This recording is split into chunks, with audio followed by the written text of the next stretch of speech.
La pastilla que tienes en la mesita de noche lleva décadas siendo clasificada por los organismos médicos más respetados del mundo como inapropiada para personas de tu edad.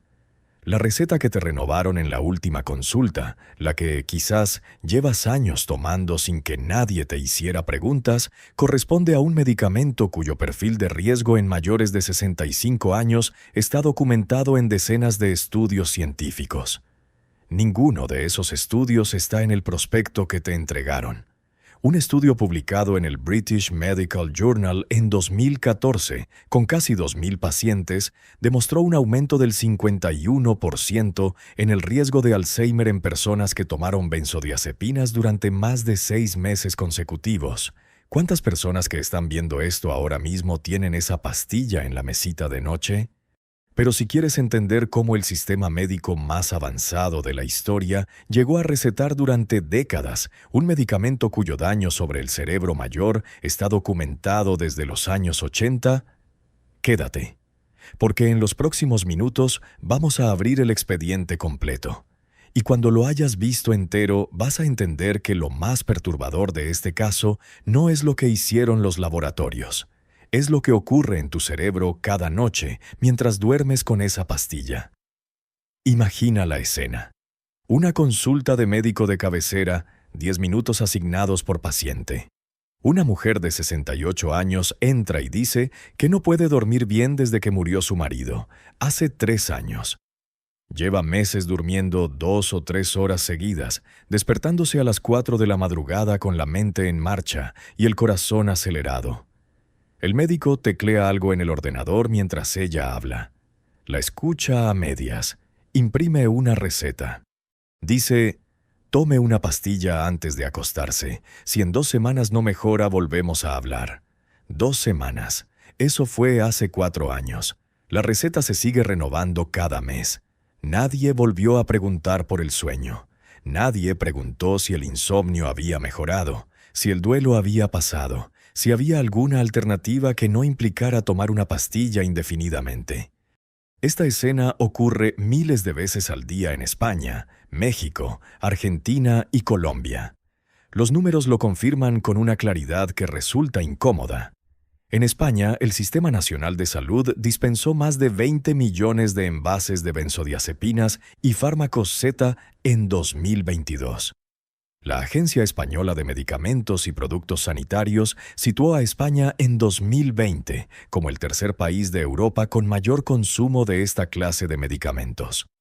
89,5 dosis diarias definidas por cada 1.000 habitantes y día.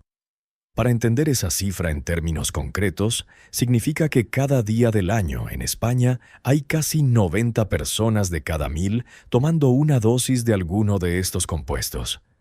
En un pueblo de 10.000 habitantes son 900 personas. 900. En México, la Comisión Federal para la Protección contra Riesgos Sanitarios, la COFEPRIS, clasifica las benzodiazepinas entre los psicotrópicos con mayor consumo documentado en personas mayores, a pesar de que su dispensación requiere receta especial. En la práctica, esa restricción no ha reducido el consumo de forma significativa. En Argentina, los datos del CEDRONAR, el Organismo Nacional de Seguimiento del Consumo de Sustancias, reflejan un patrón similar. Uso crónico extendido en población mayor. Renovación de recetas sin revisión de la indicación. En Estados Unidos, el Centro para el Control y la Prevención de Enfermedades estima que 1 de cada 3 adultos mayores de 65 años toma algún tipo de somnífero de esta clase de manera regular. 1 de cada 3. ¿Cuántos de esos millones de pacientes recibieron alguna vez, en esa consulta de 10 minutos, una explicación de lo que esa pastilla hace en un cerebro que tiene más de 65 años? Para entender cómo ese patrón se instaló y se mantuvo durante décadas, hay que ir al principio. Hay que ir a 1955, a un laboratorio en Nutley, Nueva Jersey, y a un frasco que alguien había dejado olvidado en una esquina del estante. Lo que se encontró en ese frasco cambió la psiquiatría occidental para siempre. y también inició la cadena de decisiones que, 70 años después, sigue afectando a millones de personas mayores sin que la mayoría de ellas lo sepa. Era un martes de 1955. Leo Sternbach llevaba semanas con el proyecto paralizado. Tenía 47 años, había nacido en Abhasia, una ciudad del Imperio Austrohúngaro que hoy pertenece a Croacia. Había estudiado química en Cracovia y había llegado a trabajar para Roche en Estados Unidos, huyendo de la Europa de la Segunda Guerra Mundial. Era un hombre metódico, con la costumbre de no tirar nada sin haberlo examinado antes. Roche le había encargado en 1954 que encontrara compuestos con propiedades tranquilizantes. La industria buscaba una alternativa a los barbitúricos, que funcionaban pero podían matar si el paciente tomaba una dosis equivocada. El margen entre la dosis terapéutica y la dosis letal en los barbitúricos era demasiado estrecho para el médico de cabecera que los recetaba con cierta facilidad. Sternbach se puso a trabajar sobre una familia de compuestos que había sintetizado 20 años antes durante su doctorado y que en su momento resultaron biológicamente inactivos. Los llamó benzodiazepinas. Probó docenas de variantes. Ninguna funcionó. El departamento empezaba a hablar de cerrar la línea de investigación. En un estante del laboratorio encontró un frasco con un compuesto sin clasificar, anotado en un cuaderno de 1935. Lo mandó a analizar casi como un trámite, más por disciplina que por expectativa. Los resultados llegaron meses después. El compuesto, al que llamaron clordiazepóxido, producía sedación, relajación muscular y efectos anticonvulsivos en los animales de prueba, con un margen de seguridad enormemente superior al de los barbitúricos. Roche lanzó el clordiazepóxido en 1960 con el nombre Librium. 3 años después, Sternbach sintetizó una versión más potente y de acción más rápida. La llamaron diazepam. El nombre comercial fue Valium. Lo que ocurrió en los años siguientes fue una de las expansiones más rápidas de un medicamento en la historia de la industria farmacéutica. En 1968, el Valium era el medicamento más prescrito en los Estados Unidos. En 1972, los médicos estadounidenses extendieron más de 100 millones de recetas de benzodiazepinas en un solo año. 100 millones. Solo en un país. Para 1978, el diazepam llevaba 5 años consecutivos siendo el medicamento más vendido del mundo occidental. Los médicos lo recetaban para casi todo: ansiedad, insomnio, dolor muscular, espasmos, el vago malestar que los pacientes describían como los nervios. Las mujeres de mediana edad lo tomaban para sobrellevar la rutina doméstica. Los ejecutivos lo tomaban para el estrés. Los ancianos lo tomaban para dormir. Era barato, accesible y parecía seguro. Comparado con los barbitúricos, lo era. En 1966, los Rolling Stones lanzaron una canción llamada Mother's Little Helper. La letra describía a una mujer de mediana edad que necesitaba una pastilla pequeña y amarilla para soportar el día. La canción no nombraba el medicamento. Todos sabían de qué hablaba. Ese mismo año, los médicos estadounidenses extendieron más de 50 millones de recetas de Valium. La pastilla había dejado de ser un medicamento para convertirse en un objeto cultural, en algo que se tomaba, que se daba, que se pedía, como si fuera aspirina. La actriz Betty Ford describió en su autobiografía de 1987 que había desarrollado dependencia al Valium durante años sin que ningún médico le advirtiera de lo que estaba ocurriendo. Su caso no fue excepcional. Fue el más visible de millones. ¿Cómo reaccionó la industria farmacéutica ante la creciente evidencia de dependencia? Las ventas de benzodiazepinas no descendieron de forma significativa. Y la pregunta que este expediente necesita responder es ¿por qué? Porque la respuesta no está en la ignorancia. Está en algo mucho más documentado. En 1977, el Comité de Seguridad de los Medicamentos del Reino Unido emitió una circular dirigida a todos los médicos británicos. Advertía que las benzodiazepinas podían generar dependencia física y psicológica con un uso prolongado y recomendaba limitar los tratamientos a no más de 4 semanas. 4 semanas. El año en que el Valium llevaba ya 14 en el mercado. 2 años después, en 1979, el Senado de los Estados Unidos convocó audiencias presididas por el senador Edward Kennedy sobre el uso y el abuso de tranquilizantes. En esa sala declararon pacientes que describían síndromes de abstinencia severos después de intentar dejar el medicamento siguiendo las instrucciones de su médico. Pacientes que habían interpretado sus propios síntomas de abstinencia, el insomnio de rebote, la ansiedad aguda, los temblores, como prueba de que realmente necesitaban la pastilla. Un círculo que nadie les había explicado que existía y del que muchos tardaron años en salir. En esas mismas audiencias declaró el doctor Malcolm Leder del Instituto de Psiquiatría del King's College de Londres, con datos publicados sobre dependencia significativa en pacientes que tomaban benzodiazepinas más de 6 semanas. Su mensaje al Senado fue directo. El problema era real, estaba documentado y afectaba a un número de personas mucho mayor del que la industria reconocía públicamente. Los laboratorios respondieron argumentando que los datos correspondían a poblaciones específicas y que los beneficios superaban los riesgos en la mayoría de los casos.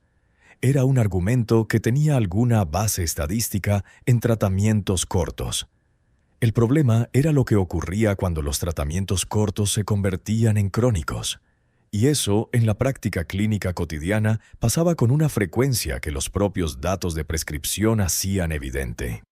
En 1980, la Organización Mundial de la Salud publicó el informe técnico número 694 y clasificó formalmente las benzodiazepinas como sustancias con potencial de generar dependencia física y psicológica. Ese mismo año, las benzodiazepinas generaron más de $1.000 millones en ventas solo en el mercado estadounidense.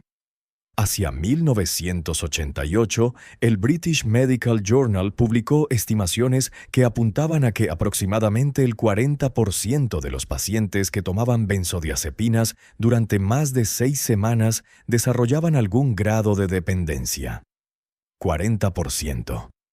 Y el perfil de los pacientes con mayor riesgo de uso crónico eran precisamente las personas mayores. Más síntomas de ansiedad, más problemas de sueño, más probabilidades de que el médico renovara la receta sin cuestionar la duración del tratamiento. Las recetas no se acortaron. Y entonces llegó un caso que puso en primer plano algo que llevaba años circulando en la literatura científica, pero que nunca había tenido nombre, fecha y documentos expuestos en un tribunal. En 1977, el mismo año en que el regulador británico emitía su advertencia, un laboratorio llamado Upjohn lanzaba al mercado estadounidense un nuevo somnífero. Se llamaba Triazolam. El nombre comercial era Halcion. Era una benzodiazepina de acción ultracorta. Actuaba en menos de 30 minutos y se eliminaba del organismo en pocas horas. Upjohn lo presentó como una mejora técnica sobre el Valium. Menos resaca al día siguiente, menos acumulación de la sustancia en sangre a lo largo del tiempo. 50 veces más potente que el diazepam, miligramo a miligramo. En Europa lo lanzaron 2 años después, en 1979. Lo que Upjohn no mencionó en el lanzamiento era lo que sus propios investigadores ya sabían desde 1972. 5 años antes de que el Halcion llegara al mercado, la empresa había realizado un ensayo clínico con el Triazolam. Los resultados incluían datos que los investigadores de la propia empresa catalogaron como significativos en sus registros internos. Episodios de amnesia anterógrada, comportamientos aberrantes durante la noche, síntomas de ansiedad paradójica, reacciones que apuntaban a un perfil de riesgo muy distinto al que aparecería en la ficha técnica del medicamento aprobado. ¿Qué hizo Upjohn con esos datos? Era 1989. Ian Oswald llevaba meses con los documentos originales de Upjohn sobre la mesa de su despacho en la Universidad de Edimburgo. Oswald tenía 60 años, era catedrático y uno de los investigadores del sueño más respetados del Reino Unido. Lo que estaba viendo en esos papeles lo perturbaba de una manera que describió después a sus colegas como difícil de sacudirse. Había pedido acceso a los ensayos clínicos originales del triazolam, los había conseguido, y encontró una diferencia sistemática entre lo que Upjohn había presentado a los reguladores para conseguir la aprobación del Halcyon y lo que esos ensayos realmente contenían. En septiembre de 1989, Oswald publicó sus conclusiones en The Lancet. La acusación era directa. Upjohn había excluido sistemáticamente los datos adversos del ensayo de 1972 de los informes que presentó a las autoridades regulatorias. Amnesia anterógrada, comportamientos paradójicos, síntomas que, de haber aparecido en los documentos oficiales, habrían alterado el proceso de aprobación del medicamento.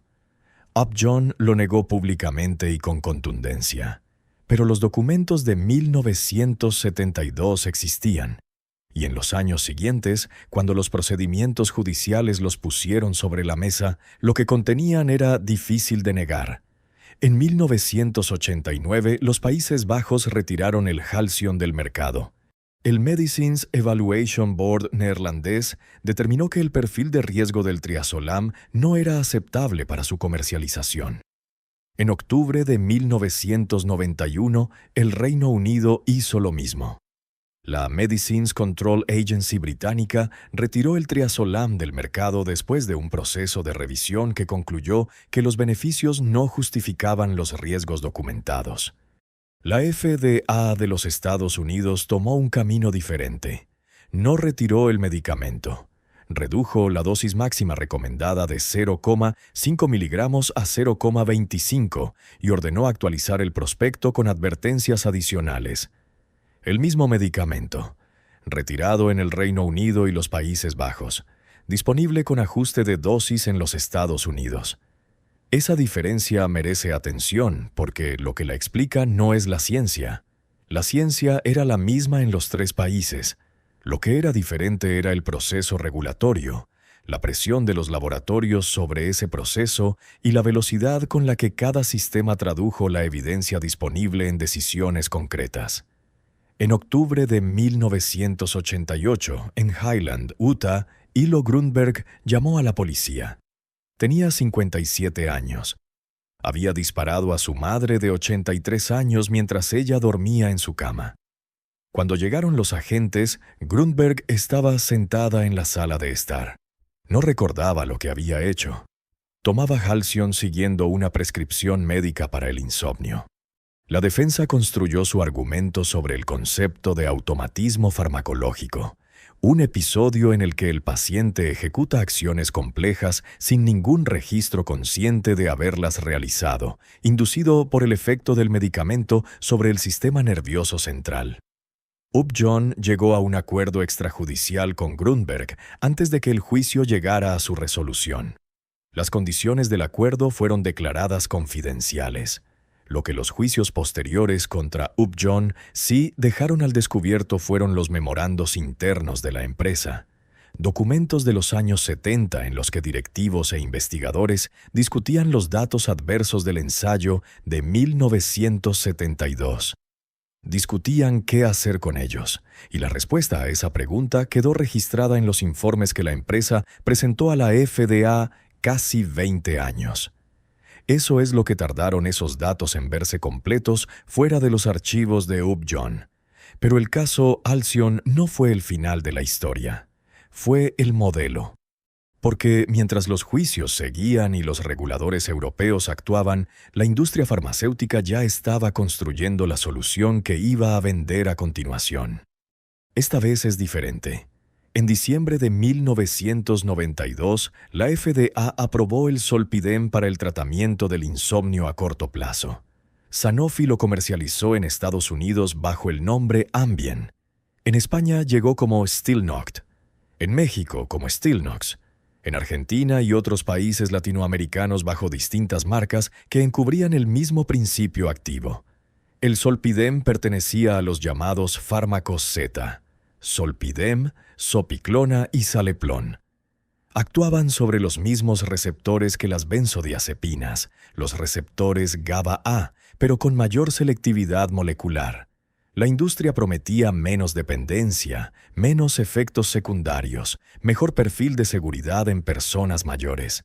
Un medicamento diseñado para los errores del anterior. Las campañas de marketing de Sanofi insistían en el perfil favorable. Acción rápida, eliminación relativamente rápida, menor sensación de resaca al día siguiente. Los médicos de atención primaria adoptaron el zolpidem masivamente. Para principios de los años 2000, el Ambien era el somnífero más prescrito del mundo. Los primeros informes de efectos adversos comenzaron a llegar a la FDA desde mediados de los años 90. Algunos eran esperables. Dependencia, insomnio de rebote al intentar dejarlo, ansiedad durante la retirada. Pero había otro tipo de informes que resultaban más difíciles de clasificar. Pacientes que tomaban el Ambien a la hora de acostarse y que a la mañana siguiente encontraban evidencia de cosas que habían hecho durante la noche sin ningún recuerdo de haberlas hecho. Comida preparada en la cocina, el coche movido del garaje, mensajes enviados, llamadas telefónicas realizadas. En algunos casos, accidentes de tráfico con el vehículo del paciente involucrado sin que el paciente tuviera ningún recuerdo del suceso. El 4 de mayo de 2006, a las 2:45 de la madrugada, el coche del representante Patrick Kennedy chocó contra una barrera de seguridad del Capitolio en Washington. Los agentes de la policía del Capitolio que acudieron al lugar describieron al conductor como desorientado y con dificultad para mantener el equilibrio. Cuando lo identificaron como un miembro del Congreso en activo, lo acompañaron a su domicilio sin realizarle la prueba de alcoholemia. El escándalo fue doble, por el trato diferencial que recibió y por lo que Kennedy declaró en los días siguientes. Dijo que no recordaba nada de esa noche, que había tomado Ambien y Phenergan, un antihistamínico con propiedades sedantes, siguiendo las indicaciones de su médico. Se declaró culpable de conducción negligente y se sometió a tratamiento de rehabilitación. Era el hijo del senador Ted Kennedy. En julio de 2012, Kerry Kennedy, hija de Robert F. Kennedy, chocó su coche en la autopista I-684 de Nueva York a primera hora de la mañana. Condujo varios kilómetros en dirección incorrecta antes del impacto. Cuando los agentes llegaron al lugar, Kennedy no sabía con precisión lo que había ocurrido. En su sistema sanguíneo se encontró zolpidem. Declaró que había tomado la pastilla antes de acostarse y que a la mañana siguiente había conducido sin ningún recuerdo consciente de haberlo hecho. El juicio duró meses. En febrero de 2014, el jurado la absolvió de todos los cargos. Aceptó que Kerry Kennedy había actuado en un estado de automatismo farmacológico inducido por el medicamento.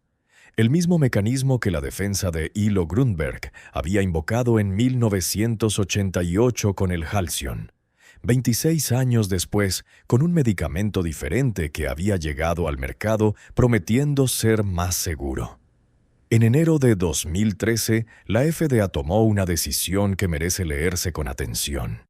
Ordenó reducir a la mitad la dosis recomendada de zolpidem para mujeres, de 10 miligramos a 5, y para la versión de liberación extendida, de 12,5 miligramos a 6,25. El motivo citado por la agencia era que los estudios farmacocinéticos mostraban que al día siguiente de tomar zolpidem, los niveles en sangre seguían siendo lo suficientemente elevados como para deteriorar la capacidad de conducción de forma significativa. Las mujeres, especificó la FDA, metabolizaban el fármaco más lentamente que los hombres y por tanto mantenían concentraciones más altas durante más tiempo. Eso significaba que durante años, millones de mujeres habían estado tomando el doble de la dosis que la propia FDA consideró después apropiada. En 2016, Harnaud y colaboradores publicaron en la revista Medicine un estudio con más de 10.000 pacientes en Taiwán que mostraba que el uso de Zolpidem se asociaba con un aumento de hasta 2,5 veces en el riesgo de demencia. 2,5 veces. Otros estudios con distintas poblaciones apuntaban en la misma dirección. Para los fármacos Z se estaba acumulando el mismo tipo de evidencia que ya existía para las benzodiazepinas clásicas. La nueva generación repetía el patrón de la anterior. En abril de 2019, la FDA emitió un Black Box Warning para el Zolpidem, la esopiclona y el Saleplon. El nivel más alto de alerta que la agencia puede imponer sobre un medicamento aprobado, equivalente a decir: este medicamento puede matar bajo ciertas condiciones. El motivo era la documentación acumulada de comportamientos complejos durante el sueño que habían causado muertes. Sonambulismo, conducción dormido, preparación de alimentos sin estar consciente, caídas desde ventanas. Muertes. Eso publicó la FDA en 2019 sobre los somníferos que millones de personas mayores tomaban cada noche en su mesita de noche. ¿Cómo es posible que un medicamento aprobado como tratamiento del insomnio llegara 27 años después de su lanzamiento a recibir la advertencia más grave que la FDA puede emitir por riesgo de muerte? Pero todavía no hemos llegado al dato más perturbador de este expediente. Ese llega ahora. Para entender lo que está ocurriendo, hay que entrar en el cerebro de alguien que toma la pastilla para dormir. Son las 11 de la noche. Ha tomado el somnífero 20 minutos antes. Se queda dormido en 12 minutos, mucho más rápido que sin el medicamento. A las 8 de la mañana se despierta. Ha dormido 7 horas seguidas. Siente que ha descansado. Le dice a su médico en la próxima consulta que la pastilla le va bien, que duerme mejor desde que la toma. El médico anota: tratamiento efectivo. Renueva la receta. Lo que ninguno de los dos ha visto es lo que ocurrió dentro de ese cerebro mientras dormía. El sueño tiene una arquitectura. No es un estado uniforme de inconsciencia. Es una secuencia de fases con funciones distintas y con un valor funcional radicalmente diferente para el cerebro. La fase que los especialistas llaman N3, el sueño de ondas lentas profundo, y el sueño REM son las fases críticas para la consolidación de la memoria y para los procesos de mantenimiento del cerebro a largo plazo. Durante el sueño N3, el cerebro activa el sistema linfático, una red de circulación de líquido cefalorraquídeo que fue descrita por primera vez en 2013 por la investigadora Maiken Nedergaard en la Universidad de Rochester y publicada en la revista Science. El sistema linfático funciona como un sistema de limpieza metabólica. Durante las horas de sueño profundo, los canales linfáticos se dilatan y el flujo de líquido cefalorraquídeo aumenta de forma significativa. Ese flujo arrastra y elimina los residuos metabólicos acumulados durante las horas de actividad. Entre esos residuos está la proteína beta-amiloide. La beta-amiloide es la proteína que forma las placas características del Alzheimer. La proteína que, cuando se acumula en el cerebro durante años, produce el daño que el diagnóstico de demencia constata décadas después de que el proceso haya empezado. Las benzodiazepinas y los fármacos Z suprimen el sueño N3, lo reducen drásticamente o lo eliminan casi por completo. El paciente que tomó el somnífero durmió 7 horas, pero durante esas 7 horas su sistema linfático estuvo casi inactivo. La beta-amiloide que debería haberse eliminado esa noche no se eliminó. Se quedó. Se acumuló. Una noche tiene consecuencias mínimas. Un mes tiene consecuencias acumuladas, pero todavía reversibles. Años seguidos tienen consecuencias que los estudios han empezado a cuantificar con una claridad que resulta difícil de ignorar cuando se miran los números completos. Y aquí viene otro elemento que hace que el cuadro sea todavía más complejo. En una persona mayor de 65 años, el mismo medicamento a la misma dosis produce efectos muy superiores a los que produciría en una persona de 40. Cuando el cuerpo envejece, aumenta la proporción de tejido graso respecto a la masa muscular. Las benzodiazepinas son moléculas lipofílicas. Se acumulan preferentemente en el tejido graso. En una persona mayor, el volumen de distribución del fármaco es mayor. Se distribuye por más tejido, se acumula y tarda más tiempo en eliminarse. El hígado, que metaboliza estas sustancias, funciona con menor eficiencia. Los riñones, que eliminan los metabolitos, también. El resultado de todo eso es que una persona mayor puede tener en sangre entre el doble y el triple de la concentración del fármaco que tendría una persona de 40 años con la misma dosis. El prospecto de muchos somníferos se escribe pensando en la fisiología de un adulto de 40 años. Lo toma alguien de 72. Y aquí está el dato que el sistema médico lleva años procesando sin que haya llegado con suficiente claridad a la consulta donde te renovaron la receta. En septiembre de 2012, Sophie Biliotti de Gage y su equipo publicaron en el BMJ los resultados de 15 años de seguimiento de 1.063 personas mayores de 65 años en la región de Burdeos, dentro del programa epidemiológico conocido como PAQUID, Programme d'aide autonomie et de qualité de vie des personnes âgées. Los participantes no tenían signos de demencia al inicio del estudio. Al cabo de 15 años, quienes habían tomado benzodiazepinas tenían un 51% más de probabilidades de haber desarrollado demencia que quienes no las habían tomado, ajustando el resultado por depresión, problemas de sueño, edad y otras variables que podían sesgar la comparación. 51%. La comunidad científica señaló el problema de la causalidad inversa. ¿Y si las personas que empezaban a desarrollar demencia dormían peor y tenían más ansiedad antes del diagnóstico y por eso tomaban más benzodiazepinas? En ese caso, el fármaco no causaría la demencia, simplemente aparecería asociado a ella como un síntoma precoz. Era una objeción metodológica legítima. Y Biliotti de Gage la respondió. En septiembre de 2014, el mismo equipo publicó en el BMJ un análisis de caso control con datos de la base de datos farmacéutica de Quebec, en Canadá. Esta vez trabajaron con 1.796 casos de Alzheimer confirmado y 7.184 controles. Para descartar la causalidad inversa, solo incluyeron personas que habían empezado a tomar benzodiazepinas más de 5 años antes del diagnóstico de demencia. El resultado fue un odds ratio de 1,51, con un intervalo de confianza del 95% entre 1,36 y 1,69. El 51% de aumento de riesgo se mantenía con ese control metodológico. Y el estudio de 2014 añadía un dato que merece leerse despacio. Las personas que habían tomado benzodiazepinas durante más de 180 días acumulados tenían un 84% más de riesgo de desarrollar Alzheimer que quienes no las habían tomado nunca. 84%. Con 6 meses de uso acumulado.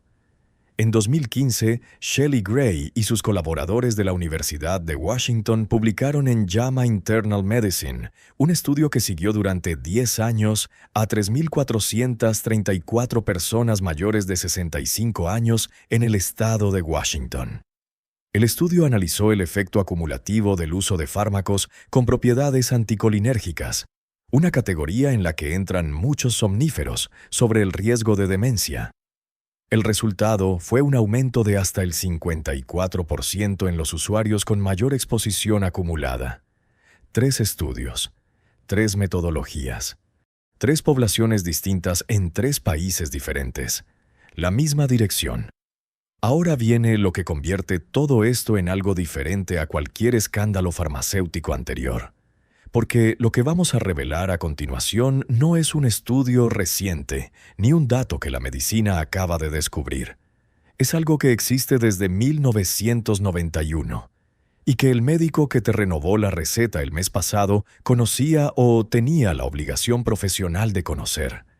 En 1991, el doctor Mark Beers publicó en la revista Archives of Internal Medicine la primera versión de lo que desde entonces se conoce como los criterios de Beers.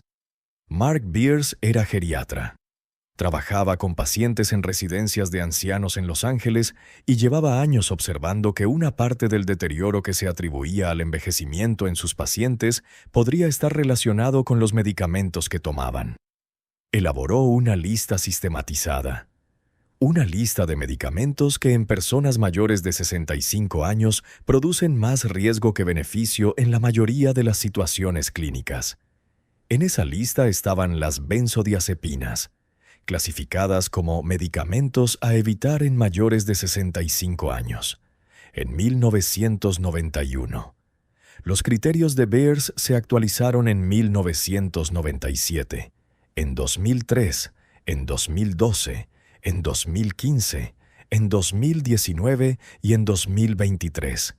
En cada una de esas 6 actualizaciones, la American Geriatric Society, la sociedad médica de geriatría más importante del mundo, mantuvo a las benzodiazepinas y a los fármacos Z en la lista de medicamentos inapropiados en mayores de 65 años. Con el mismo argumento en todas las versiones: riesgo de caídas, riesgo de deterioro cognitivo, riesgo de dependencia, beneficio clínico cuestionable a largo plazo en comparación con alternativas no farmacológicas documentadas. En Europa, los criterios STOP/START, publicados en 2008 por Gallagher y colaboradores en la revista Age and Aging y actualizados en 2014 y 2023, hacen exactamente lo mismo. Los criterios STOP, siglas de Screening Tool of Older Persons Prescriptions, clasifican las benzodiazepinas como medicamentos potencialmente inapropiados en personas mayores y recomiendan revisar su uso de forma activa en todos los pacientes mayores de 65 años que los tomen. 32 años, 2 continentes, 6 actualizaciones de los criterios de Beers, 3 versiones del STOP europeo. El mismo mensaje: las benzodiazepinas son inapropiadas para mayores de 65 años como tratamiento crónico. Vuelve a la consulta de hace 4 años, la mujer de 68 años que perdió el sueño cuando murió su marido. El médico que imprimió la receta en 10 minutos. Ese médico tenía acceso a los criterios de Beers. Tenía acceso al estudio del BMJ de 2012. Tenía acceso a las actualizaciones de la AMPS, tenía acceso a los criterios STOP europeos, y la receta se sigue renovando cada mes. ¿Cómo es posible que 32 años de recomendaciones médicas explícitas no hayan alterado de forma significativa el patrón de prescripción en España, México, Argentina o Colombia? La respuesta no tiene una sola causa. Pero una de ellas es la que viene a continuación, y es la que convierte a muchos de estos pacientes en víctimas de un segundo error que puede ser más dañino que el primero. Hay un patrón que los geriatras documentan con regularidad en sus publicaciones.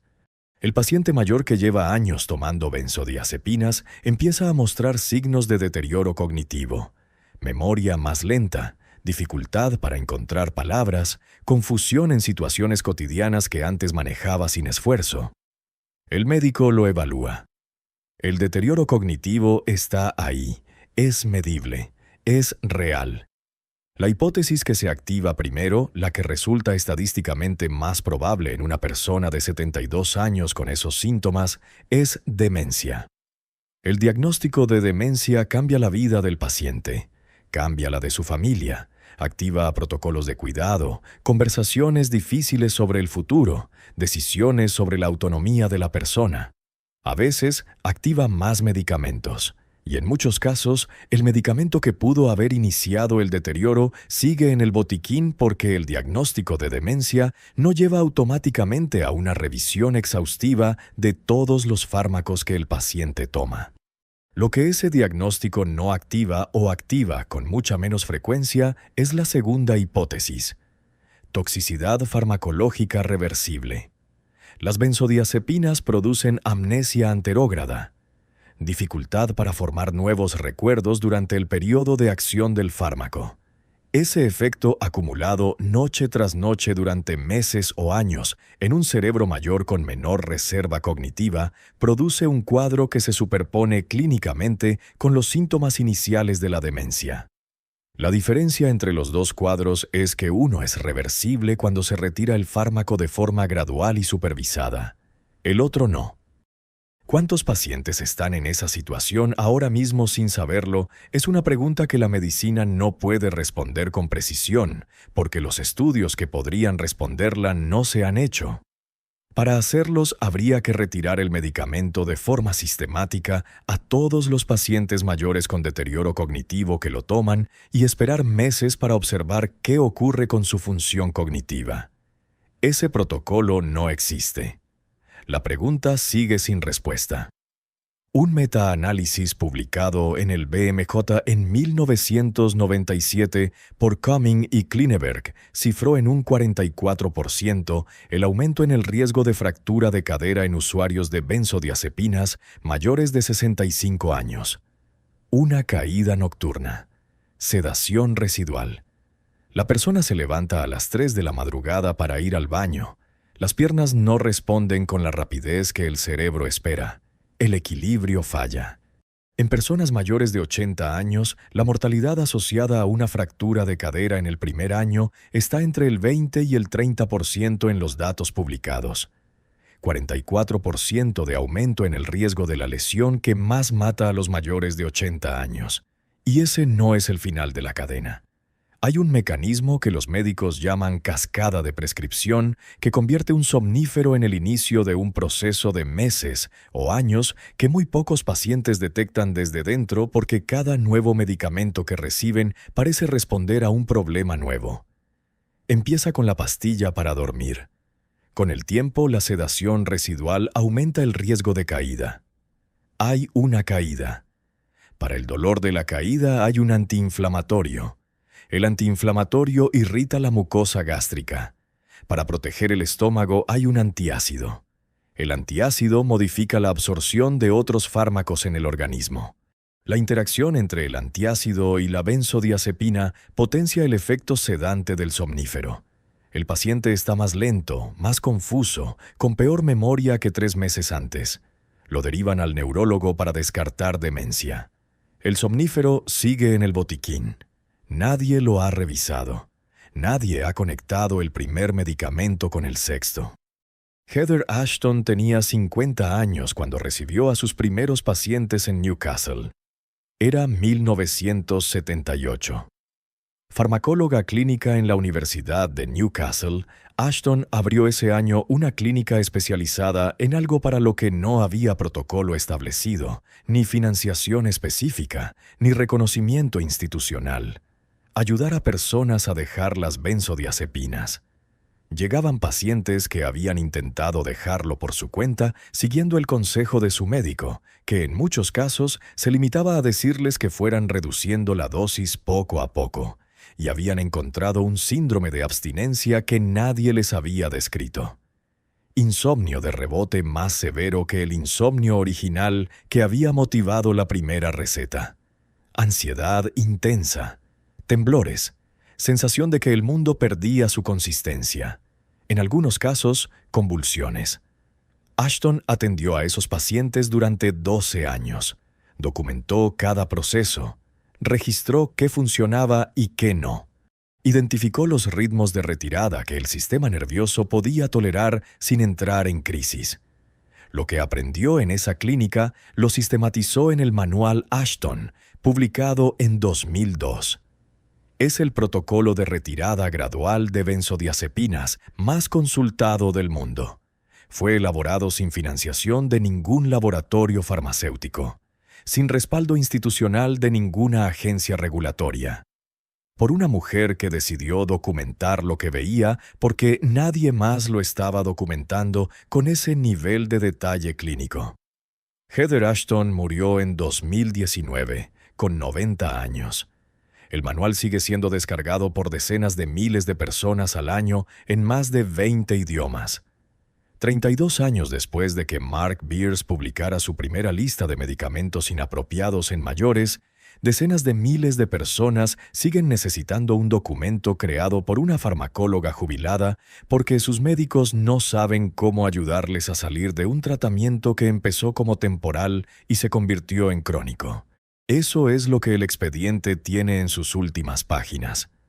Hay una pregunta que este expediente no puede responder porque la respuesta no está en ningún archivo consultable.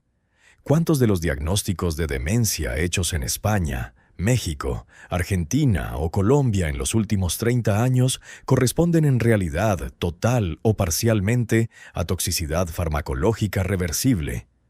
Para responderla con rigor habría que retirar el medicamento de forma sistemática y supervisada a todos los pacientes diagnosticados con demencia que tomaban benzodiazepinas y esperar entre 6 y 12 meses para observar qué ocurría con su función cognitiva. Ese estudio no existe. Lo que sí existe son los criterios de Beers, el estudio del BMJ de 2012, el análisis de Quebec de 2014, el estudio de la Universidad de Washington de 2015, el Black Box Warning de la FDA de 2019, los criterios Stop/Start europeos, el manual Ashton, y décadas de evidencia acumulada que apunta en la misma dirección sin que el patrón de prescripción haya cambiado de forma significativa en ninguno de los países con mayor consumo. Si tomas un somnífero de manera regular y tienes más de 65 años, hay una sola acción que vale la pena tomar después de ver esto.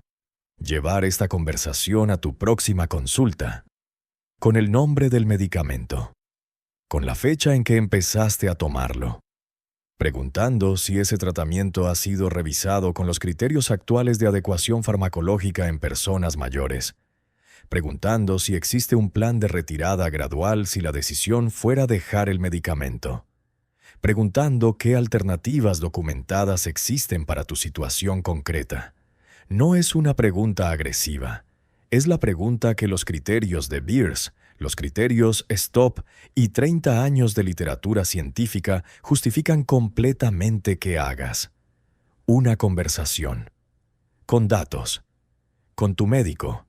En el próximo documental vamos a abrir otro expediente, el del medicamento más recetado para el colesterol en mayores de 65 años, el que genera más de $20,000 millones al año en ventas globales, y el que lleva una década acumulando estudios sobre efectos en la memoria y la función cognitiva que la mayoría de los pacientes que lo toman nunca han escuchado mencionar en una consulta médica. Ese expediente también está abierto.